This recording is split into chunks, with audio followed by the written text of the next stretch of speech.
मूळ गणेशोत्सव जो होता त्याचा गाभा जमलेला आहे. मूळ गणेशोत्सवात जे कार्यक्रम वगैरे व्हायचे ते कार्यक्रम हा प्रकार आता जवळजवळ संपलेला आहे. कुठे काही ठराविक मंडळात कार्यक्रम व्हायचे, पण आता अलीकडं त्याही मंडळ त्यातलंच आमचं मंडळ होतं कसबा गणपती. कसबा गणपतीच्या इथं अनेक मोठमोठे कार्यक्रम आम्ही केले, पण अलीकडच्या याच्यात गर्दी आणि इतर परिस्थिती बघता कार्यक्रम हा विषय संपलेला आहे. गणेशोत्सव जो आहे तो जो मिरवणूक जी आहे ती मला जी आठवते ते 4 वाजता सुरू व्हायची मिरवणूक. 4 वाजता सुरू होऊन ती ताबाने लवकर संपायची.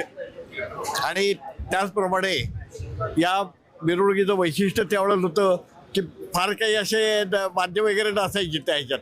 फक्त एखादा बँड आणि पुढं नगारा एवढाच प्रकार असायचा.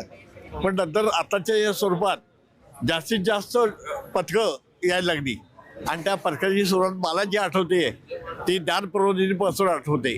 दानप्रबोधिनी पहिलं पथक सुरू केलं आणि त्याच्यानंतर हे पथकाची परंपरा वाढत गेली आणि त्यामुळे मिरवणूक लांबत चालली.